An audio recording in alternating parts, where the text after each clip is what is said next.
Bonjour, mes chers amis. What do you expect from this meeting? So we're going to have a series of meetings this morning.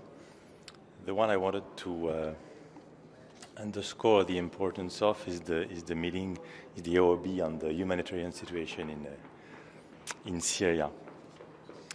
Indeed, in Syria, we are now back to the darkest period of this conflict, with the highest death toll among civilians over the last year. And as we speak, the situation is deteriorating by the day in Idlib and eastern Ghouta in particular. The Syrian regime keeps bombing and besieging its own population. Idlib is a new Aleppo in the making. Idlib, c'est un nouvel Alep qui commence sous nos yeux. Eastern Ghouta is experiencing a Middle Age style siege that is totally unacceptable. Number one, so the situation cannot be worse. Number two, you remember, or don't, by the way, but Mark Lowcock, the last time, presented 5 points in order to ask for immediate progress on the ground.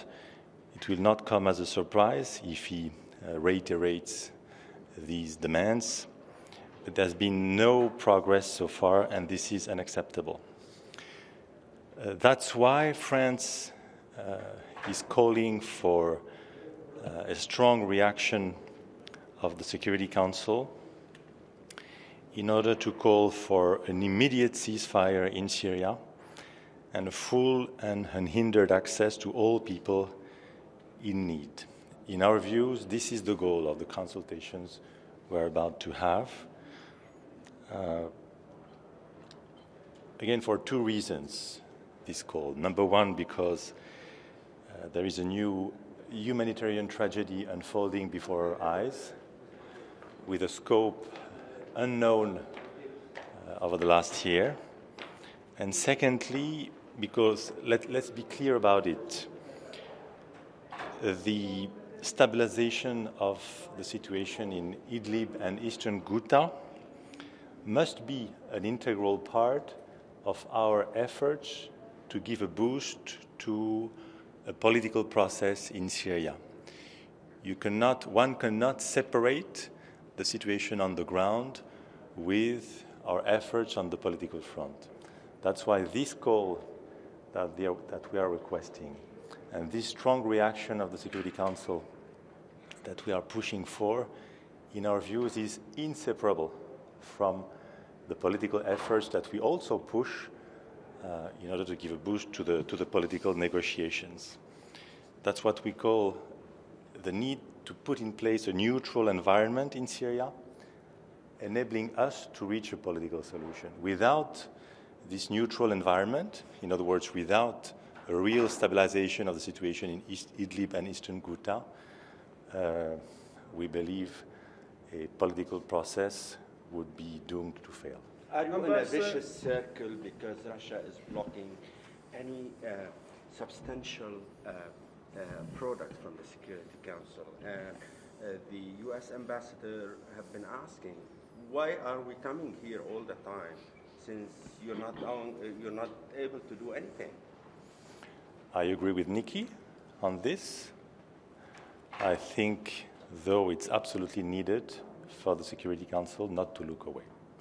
And if we just gave up and said, okay, we know there will be no agreement, so let's not meet, let's avoid the situation in Syria, that would be, I believe, a capitulation, as we say in good French. So this is not something we can do. We all know it will be tough. We all know it will be very difficult to get an agreement within the Security Council to have this strong reaction France is calling for. But again, we cannot look away. We need to speak out, to be very clear about it. And that's why I wanted to say a few words before the meeting.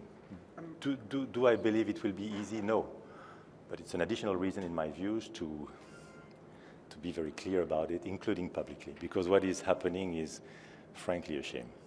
Ambassador, you mentioned Eastern Ghouta and Idlib. What about the situation in Afrin? It's always a humanitarian crisis. Does your call for ceasefire include the Turkish operation in Syria? When we call for a ceasefire, it's about the whole of Syria. There is no doubt about it. And the situation in Afrin will be, of course, part of the conversation that we are about to have with our colleagues of the Security Council. France has reacted publicly about it, so I don't want to add something, but it's definitely part of the equation, yes. Ambassador, are you comfortable with the 1718 committee request from South Korea to let in the North Korean official that's on the sanctions list to the Olympics? It's under silence till 3 o'clock. Yes, let me see where we are on that, because it's being studied, I believe, as we speak. But France, would you have any objection to allowing this official in? Let me get back to you on this. On the refoulement of 47 people from Nigeria to Cameroon, your government you've commented on? Do you have any view on that? The UK has commented. The US has commented. We always have views, but no comment at this stage from me. Thank you. Okay. Thank you. Merci.